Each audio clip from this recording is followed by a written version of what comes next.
Good morning. It is just so beautiful this morning. Look at those clouds. And there's a little dove in the tree. Oh, I don't know if you can see it. There it is. I'm going to take you on an adventure with me. Just look at this. Isn't it beautiful?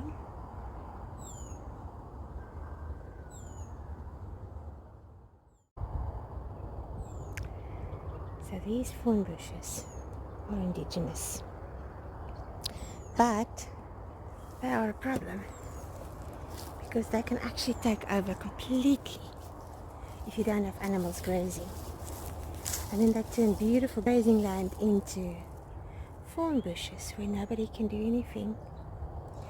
And sadly, this part where I'm now, it used to be a farm, and when I moved in here, there were actually some cattle here. I actually saw a little Brahman white calf being born the one day. But the old man whose cattle was here has died, and things have changed. And in the last 5 years, these bushes has just taken over. So I have to take every so often and come and cut them out. There you can see there's a new one coming out.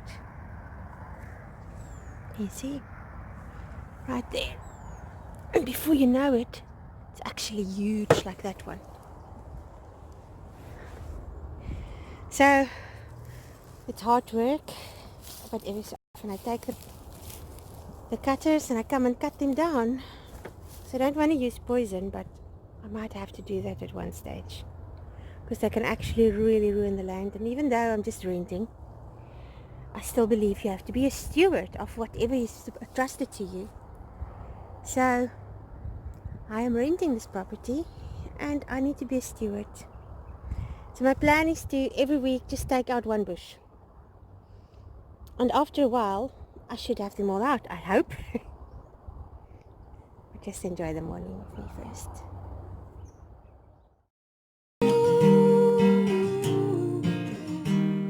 It's a song I sing with a beat in my feet. God gave life, living all for Him. Oh, we're dancing, dancing, dancing together. Oh, we're dancing, dancing, dancing over Africa. Oh, we're dancing, dancing, dancing together. Oh, we're dancing, dancing with barefoot in Africa.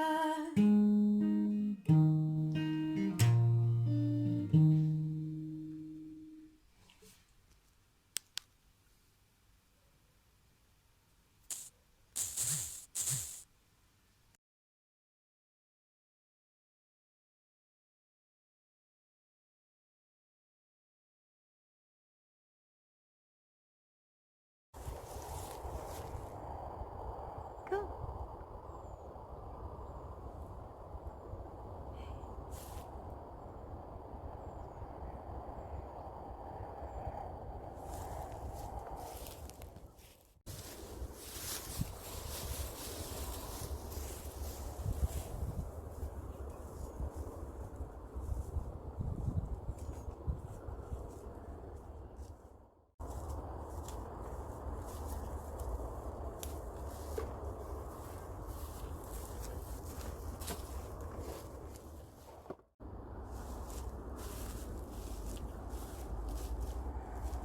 This part is just so beautiful. Look. I walk around this corner and it's like the glory of the Lord just hit me. How amazing is this? There's mud between my toes and freckles on my face. There's blisters on my feet, and I'll keep dancing. Oh, we're dancing, dancing, dancing together. Oh, we're dancing, dancing, dancing in Africa.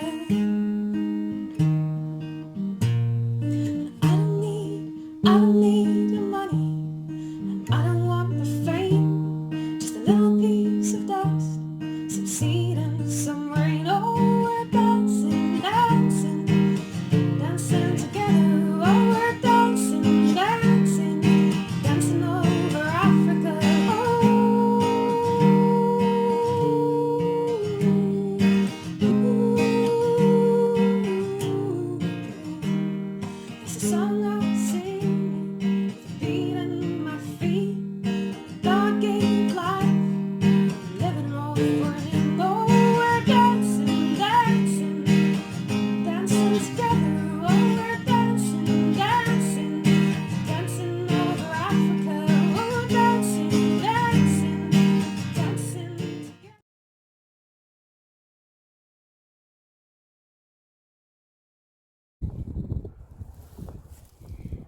find this little pond recently. It's always been here, but I never noticed it.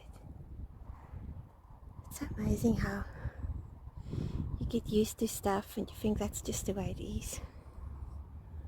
And then suddenly you look at it from a different perspective. And everything is just so beautiful.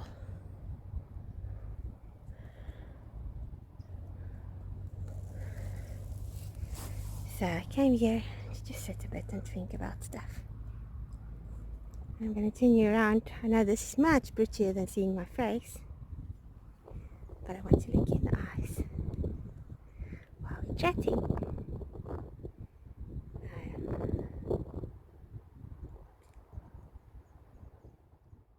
This is when I work from home. I'm quite lucky in that sense. I just want to get myself more comfy. Oh, sorry. There we go. So yes, I'm quite lucky in that sense. And I love, usually I do my sewing because there's lots of it. But I've also realized that it's time to slow down a bit. There's so much going on in our lives at the moment, and you turn this way and that way, and it's just politics and chaos all over. And even in the places that you feel like it should be a safe place, it's not safe anymore. So for that reason, I've decided to just cut down on a lot of things. Cut down on screen time. That's very important, because I find the more I watch, the more I want to watch, and it gets to a point where that consumes my whole life. And I know they've done research and everything, and it's actually normal that people get addicted. And I've realized I've got a little bit of a screen addiction, so I'm working on that one. The other thing that I've also just come to the realization is I need to take time to just be. And sitting here and looking at this pond, which is winter now, so that means there's no mosquitoes, which is perfect. It's times like this that recharges my soul. And I know that those of you who follow me, that's the type of thing that you enjoy. So I thought I'll take you along on this journey. It's a journey of being comfortable in my skin, even if it's a bit stretched over all the extra fat at the moment. And yes, I can go into the whole thing of, okay, no, it's not about how you look like, it's about being healthy. But to tell you the truth, I have been filling my body with a lot of junk, and so I'm paying the price. I am heavier than I've been in many years. Actually, I think I'm not the heaviest that I've ever been. And I don't want to be like this, not because of weight and not because of shape or size, but because I'm not comfortable. I can't sit comfortably with my legs crossed anymore, and I used to be able to do that. My joints are always sore, my hands are sore, and even though I'm using a product that's really helping, I'm still finding that a lot of times my hands are sore. I mean, I wake up in the mornings with sore arms and hands and knees, and I go to bed, and I know it's because of the extra weight I'm carrying, and it's because of what I'm eating. So that's one of the things that I'm really going to work on in the next season. And yeah, it's not going to be a obsession, but it will be a conscious decision of what do I put in my mouth. And that's what I realize is I've really come to a place of realizing that my impact on the world and my impact on my environment, I'm one person, but I need to live with my conscience. So like, I'm going to give you an example. Yesterday I went shopping. I was at work and my boss said, no, she's going to the shops, do I want to come along? And I thought, yes, I need X, Y, and Z, so let's just pick along. But I've made a decision a while ago. I'm really going to try and cut down on plastic. So I didn't take my shopping bag. And I know that this shop, everything is covered in plastic. Everything. I mean, you're looking at least 3 coverings before you get to the product, even if it's fresh stuff. And in the end, I went and I did the shopping, and I bought a plastic bag to put everything into. And I got home and I thought, you know, my decision for myself was, I want to live a more plastic-free life. But then I go and I compromise. And there's times for compromise. There's times to say, okay, my circumstances doesn't allow me. But in that situation, I didn't have to do that. I didn't have to go with her or go and buy. And even if I just took my shopping bag, it would have already made a difference. So the other thing I've decided is I also want to support more local. I live in a small rural village, or not really rural, South African standards. It's a small little village, and we have a butcher, and there's a little shop here, and there is a few people who's got independent shops and vegetable places where you can go and buy. So I could have gone today, actually. This vegetables place is open today. I could have gone and get my vegetables and my milk. I could go to the butcher. I've organized with them. They will pack all my meat in containers, so I don't have to worry about plastic. And that, it would have been the same thing. But I'd made that decision yesterday, and so I was packing everything away, and I literally ended up with half a trash bin full of garbage. Now, I do recycle, but it was just so eye-opening to see how one decision in the spur of the moment has so many repercussions. And that is where I'm at the moment. It's like, okay, if I put this chocolate in my mouth, which I love, what's going to be the repercussion? Firstly, I will have that wrapper that it's not biodegradable, and they don't like to recycle it in South Africa. I found a place that will take them, but I'm not sure they're even recycling it. They might just throw it on the landfill without me knowing it. So that's the one thing I'm thinking of. And then the next thing is, if I put that chocolate in my mouth, what's the repercussions in my body? Okay, I will get tired and grumpy. I get really tired and grumpy from chocolates. The next thing is, I will gain weight. And the other thing is, I wake up the next morning with sore hands and feet and arms and neck, and it's just, is it worth it? And that is where I'm at the moment, is my decisions, at spur of the moment decision, is it worth the repercussions? Is it worth the consequences? And I'm at a place where I want to actually think about those type of things. My decision to buy stuff, what is it going to do in the bigger picture? Not even in the environment. What is it going to do in me? And yes, so I hope you're enjoying today's little video. It's not going to be long, I hope. I'm still going to type for you the rest of my walk. I'm actually, oh yes, that's where I'm taking you. I'm not sure I can film there, but I'm going to my friend, and I would really appreciate your prayers for her. She's just been through something really hectic in the last, actually she's really had a crappy year. Her dad died, and then her mom just died, and she was diagnosed with some horrible things, and it's just been a crappy year. But you know what, she's so awesome. She's always positive, and she's always kind, and she's always generous, and I just love spending time with her. So I'm going there. She gave me a smaller bread tin because I want to start baking my own bread, and I've got one of those glass little ovens, so I want to do it in there because it takes very little energy. And also my gas oven, I haven't figured it out yet. So I'm taking her my big pan because it doesn't fit in my small oven, and I'm taking her a bottle because she makes the most amazing preserves. She actually gave me some homemade tomato sauce the other day. It's to die for. Oh my gosh, she gave me the recipe, so maybe one day I'll make a little video if anybody wants to see it. Thank you for visiting with me. I'm going to go on now and take the rest of this lovely walk, and I'll speak to you soon. Just close this back.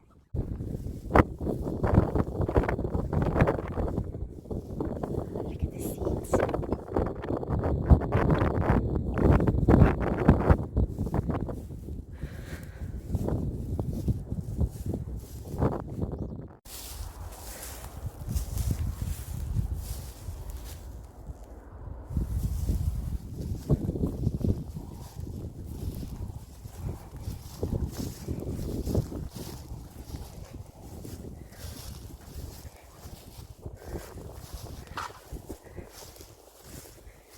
Welcome to a bit of Africa.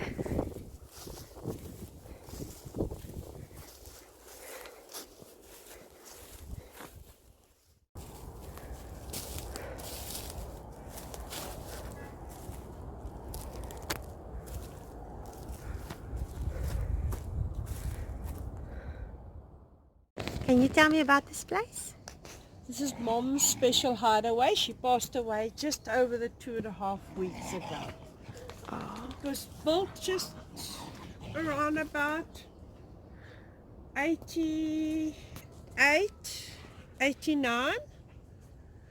But Mom had a passion for plants. And her name is Cheeky. Hello, Cheeky. She was a rescue cat. And that one? And that's Thor. He's huge. Cheeky, what you doing, darling? And tell me about these ferns. They are so beautiful. These were planted 30 years ago. Wow. And we haven't disturbed them. We clean them. But when we say we clean them, occasionally we will do this, but we leave most of what falls off, we leave to form a mat at the bottom so that they would grow. Oh, wow. Cheeky, where you going, girl? Or is it boy? Girl. Oh. And this plant? This is a staghorn fern, and this one is a rescue fern. Oh, wow. They take years to grow, and they're quite finicky. Now, this one somebody ripped off a tree, and Meryl and Tanya found it on a rubbish heap. It was all cut up. That had no leaves apart from one small little leaf. And we put it under the tree stump. And now, look at it. It was just about 18 months ago. It's an air plant.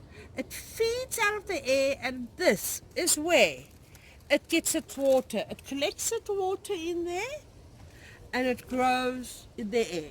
And you said you put some banana leaves in there sometimes. You put banana leaves in it from time to time because I love the potassium in the banana leaves. 4, are you allowed in there? 4, 8. Come, Bobby. Come, Leafy. And this one? Is this also an air plant? Yes, that's one of the bromelia. Do they grow in the air? Yes. That is so cool. I've got tons of them. Oh, look at your little shell mobile. Oh, I love that. Did you make that one? Yes, I make them. I must make some more. My darling friend, this is so stunning. Thank you for showing me. Thank you for spending the morning with me. I'm on my way home now. And I had such a lovely visit with my friend. I hope you have a wonderful week. And I'll speak to you again. Goodbye.